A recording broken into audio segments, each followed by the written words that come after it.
Hi, I'm Curtis Johnson, a screenwriter and creator at CLJ Films, a division of Dog's Den Films.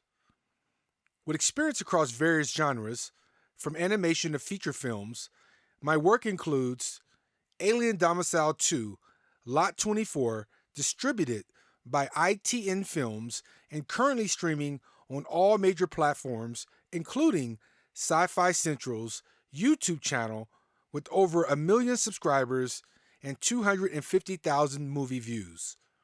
My second feature, Lot 24 The Rental, was picked up at the European film market and is now distributed by Stadium Media. Links to both films will be in the description below, and if you enjoy the content, please like, comment, and subscribe on YouTube and Instagram at CLJ Films. Okay, so today's conversation is with actor, executive producer, dancer, performer, choreographer, philanthropist, um, all around good guy, three-time Westward Magazine hip hop group of the year or artist. Which one? Both. Both. Yeah. One of the only hip hop groups to ever perform at the Colorado Rockies as like a residency. So like he was there every week. Or every Tap year. dancer, poet, MC, percussionist, Shane Franklin. What's going on, Shane? What's going on? How are you today? Doing well, man. Doing well. Thanks Beautiful. for those birthday wishes too. I appreciate that. Oh yeah, man. Yeah, gotta celebrate, gotta see, make sure the day was good for you. Hopefully you still celebrating. You gotta celebrate the whole month. The whole month is celebrating. I know that's what my wife says when she has a birthday. She's like, I'm celebrating all month. And I'm thinking, man, that's gonna be expensive.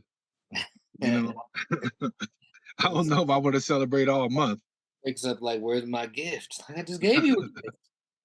I said, So yeah, I appreciate you meeting today and talking a little bit with me about a couple things. I mean, there are a few things I want to talk to you about, because you cover so many different areas. Just with me personally, I from the music side, a lot of your music, we've been distributing. Big Top Entertainment's been distributing your music for the last, I don't know, wow. It's family. It's not a business relationship. It's a partnership. We've had that partnership for a while. Wouldn't you agree? oh yeah, absolutely. In addition to, you also, as an actor, have worked with another one of my companies, Dogs Den Films, and for today's conversation, CLJ Films, you've acted as the lead and supporting actor in two of our films, Alien Domicile II, Lot 24, and Lot 24, The Rental. Both there'll be links to both films in the description if anyone's interested in watching them. But yeah, you've been a very integral part of the cog in getting these films made, from a lot of different areas. Let's kind of start with the music. So how do we get from? Because I can't quite remember.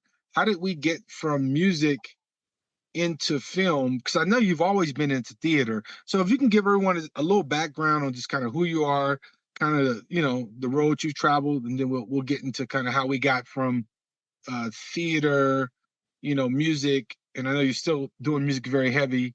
Congratulations to I know you had a Grammy consideration last year, so Yes, sir.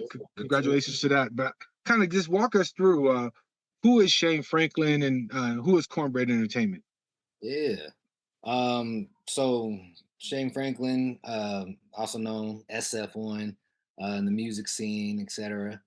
Um, Drummer, dancer, um, actor, model, fitness addict, hailing from Denver, Colorado, of course. I gotta show love to, my stomping grounds. Six generations deep from Denver, Colorado. Of course, started my career in entertainment as a whole. As a child, my mother was a playwright. Aunt was a dancer. Older cousin was a songwriter. Sister a dancer. So it was just what I flourished in, what I grew up in. So it was just second nature. Coming up, growing up on stage and in the theater and whatnot.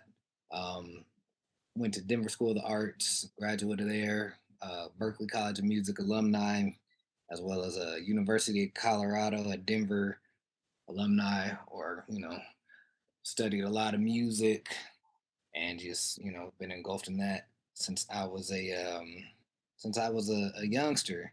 In Denver, growing up at Cleo Parker Robinson Dance School as well, really help foster, everything that I do with West African drum and dance, Afro Latin, Brazilian, the hip hop community scene, etc. So that's a that's a tidbit about Shane Franklin, SF1.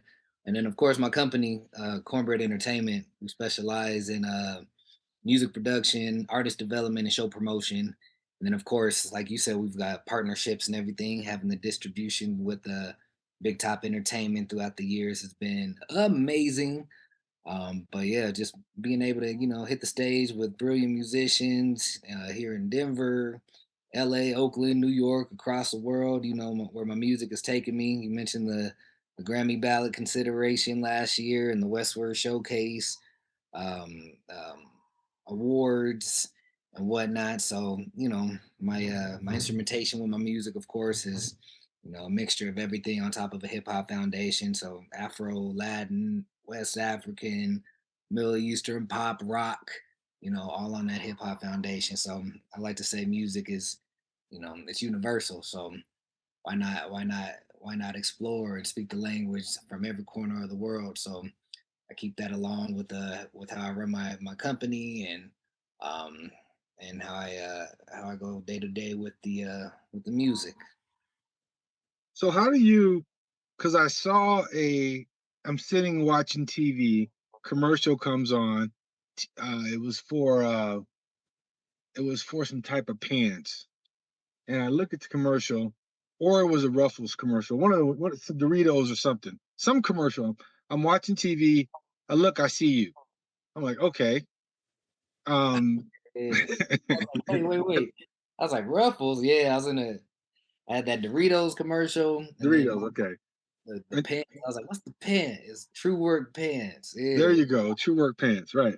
You were talking to yourself in the pants, and I'm like, okay, that's Shane, you know, casually. But so how do we go from?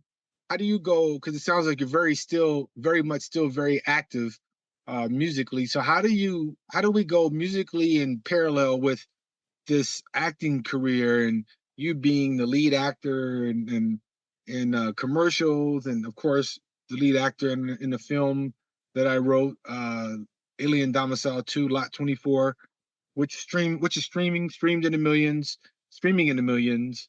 Um, it's featured on a lot of different platforms. You can go see it on Sci-Fi Central's YouTube channel of 1 million subscribers. Got about 250,000 views there, but it's all over the place. So how do you run that in parallel? Like how does that work? Well, I guess going back, like how I got into it when I was younger. Music has always been number one.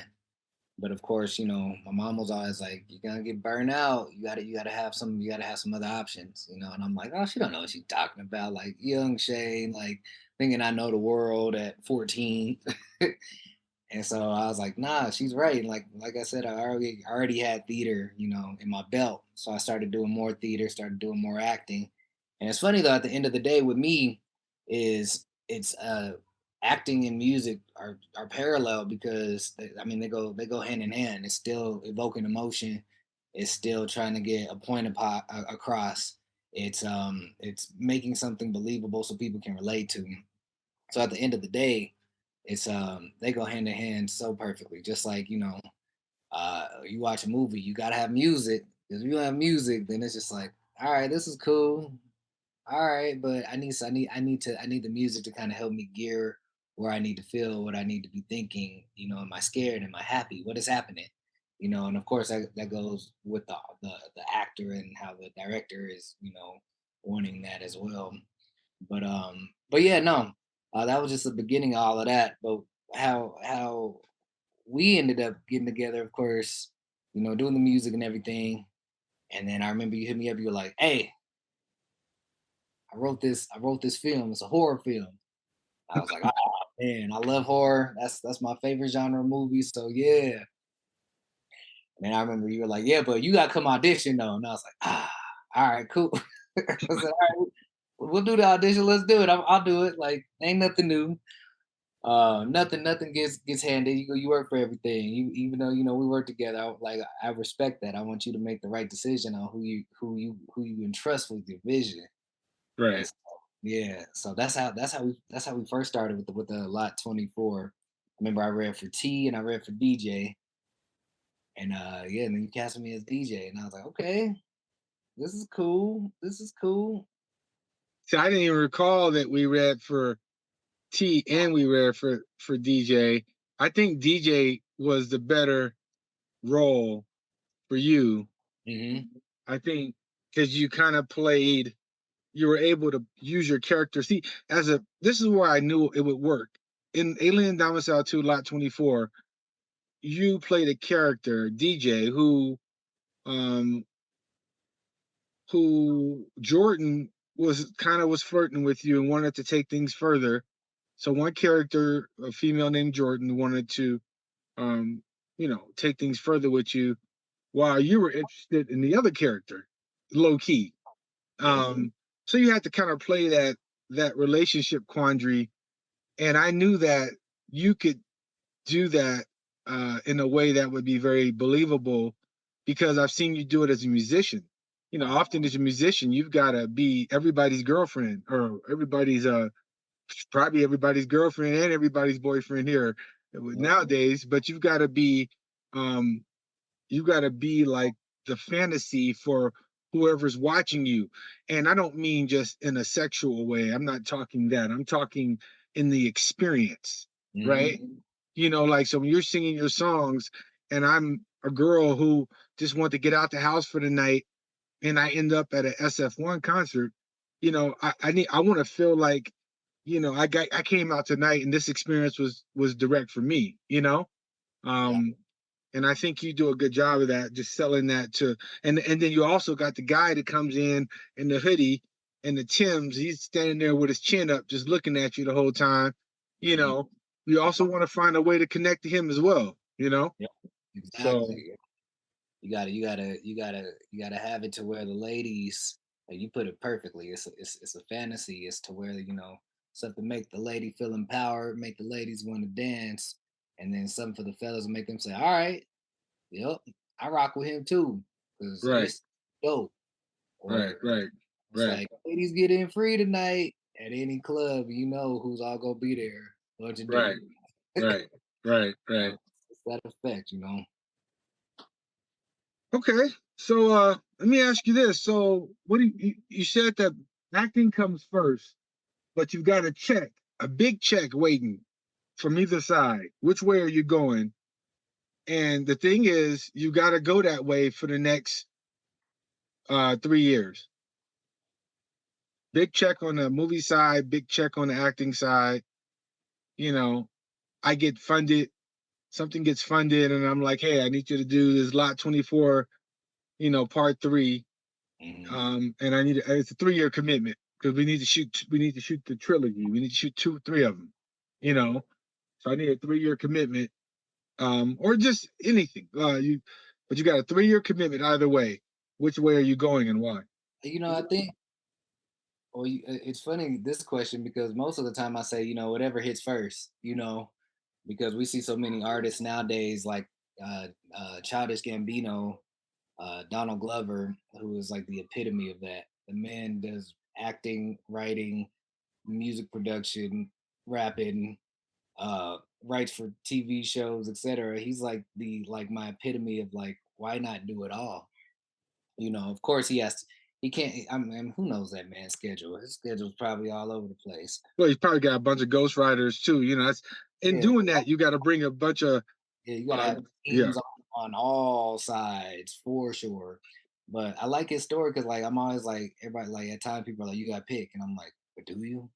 Like now mm, you have to spread it out. You got to have balance for sure. Because even if it's like yo, I gotta dedicate my time to this character for this amount of time. I'll be back music. I'll be back modeling. I'll be back whatever it might be. right, right. But for this question, I'm not sure, to be honest, because like I said, they go hand in hand, but I think it probably will depend on the project, because like if it's something that's like it hits more, like, all right, well, this one's gonna, take you around the world and pay you XYZ, your mortgage is gonna be taken care of for the next 10 years. Like, all right, I gotta go do Well, that. let's just no.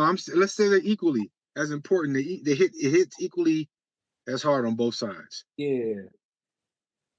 I think in that instance, it would just probably depend on the project. Because like I said, music has always been first, but I love acting as well because that's my physical play, where I can physically be anything that I want or whatever the character calls for.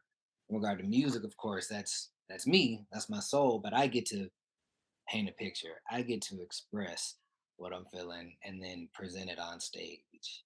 So Now, I I don't know know. you've recently. I'm sorry. Go ahead. No, you're fine. I said, I don't know if I could pick. Well, I know you recently. Um, I'm gonna throw a twist in there. You've recently done some stage work, Hmm.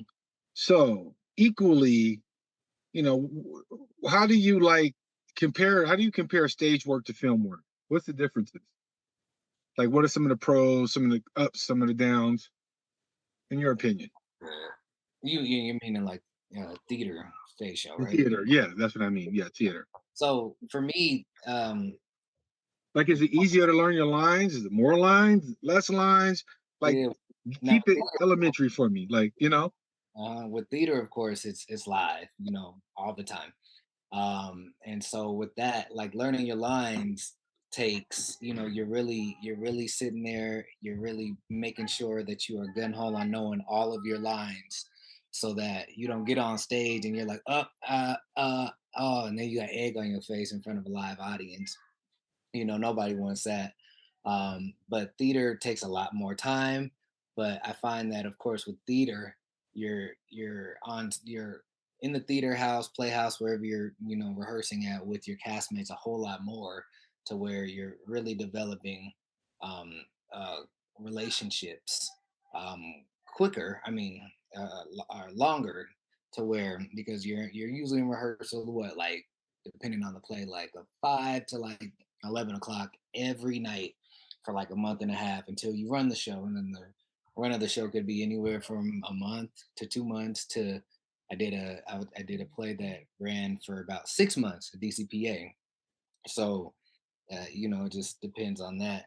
With and now this is the thing that I say too, growing up in theater and then seeing the transfer of being on a theater stage and then being on screen is that I've noticed a lot of my time in theater really sharpened who I am and how I perceive any role that I take for on screen.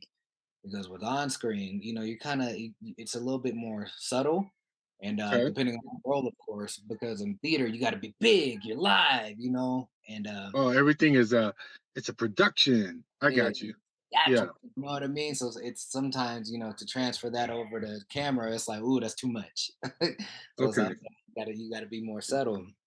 And in regard to lines, like whenever I do anything for on screen, I still memorize all my lines. That's just theater kid in me. But Okay. it is cool because you might have 12 different takes doing something on screen, and then you can still always go back and look at your script if need to in between. Or hey, we're taking 10. Cool. Let me go make sure I'm good on these lines.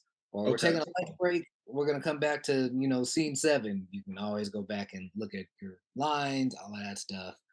Um, but yeah, I mean, equally, they go hand in hand. You're still in the same avenue of being a believable character, and then but yeah, those are about the biggest differences, I guess, pros and cons, or differences that I see between those two within our craft. Okay, yeah, that makes a lot of sense. Makes a lot of sense. Um, so I appreciate you taking the time to talk to us today. Just a few more questions, and then I'll let you get on your way here. So let's talk. So we've talked a little bit about kind of what you've done, who you are on the music side, who you are on the film side. Um, are there more film things coming soon? Are you doing anything more in film, or are you like where are you at right now? Yeah, right now, got a bunch of new commercials that should be coming out soon, hopefully. You never know what the producer is going to do with them, hold them, actually put them out, never put them out, hold them for, 2 years from now. So got a couple of those. Of course, you and I, we've Well, well, got, tell well tell me that before we go any further. Tell me a little bit about what that process is like. For if I'm a kid and I'm like, man, I want to be in a True Pant commercial, a national commercial. How does that?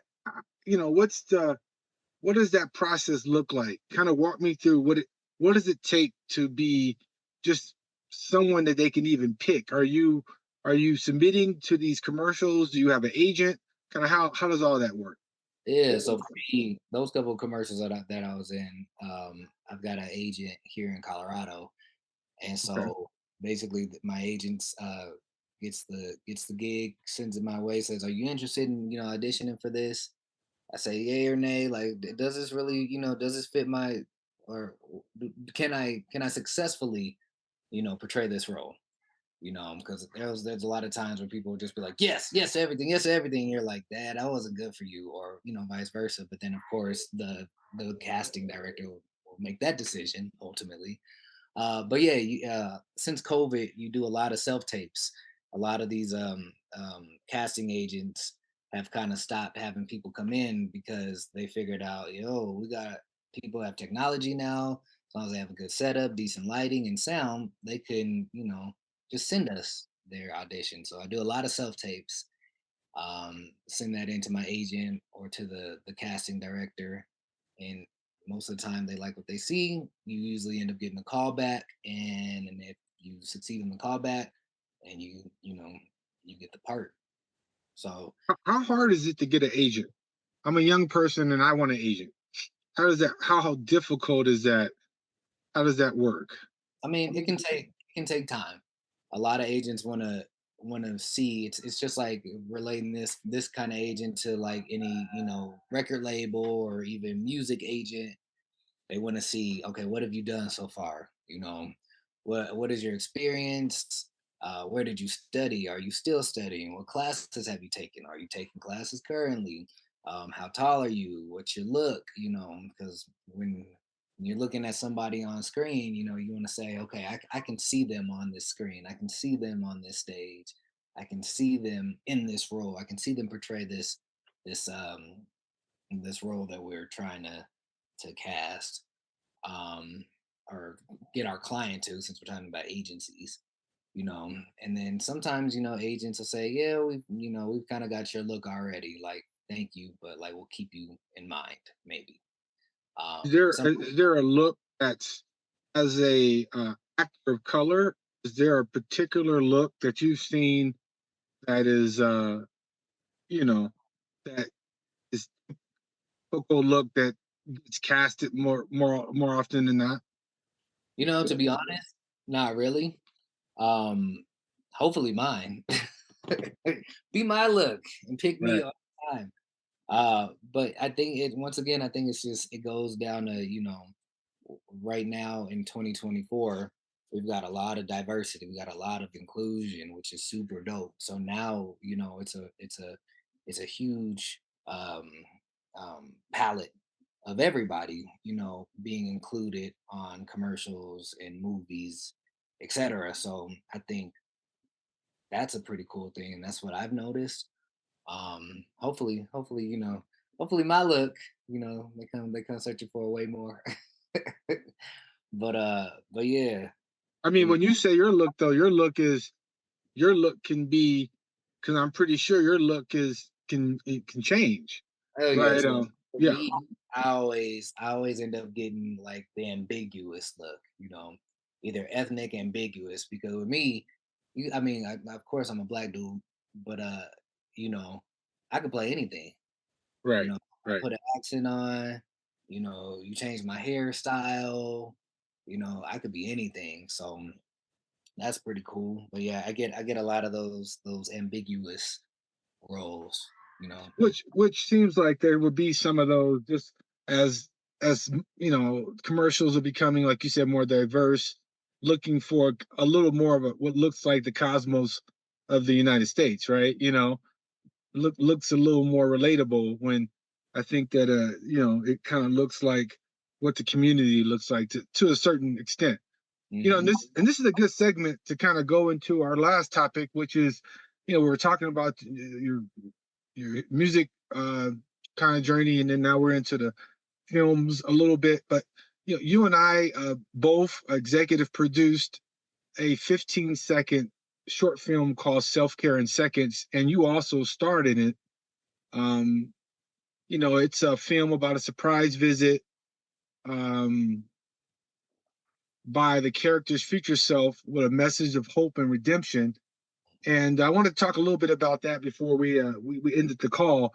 So, um, executive produced by you, as well as you're the only actor. It's a one person short.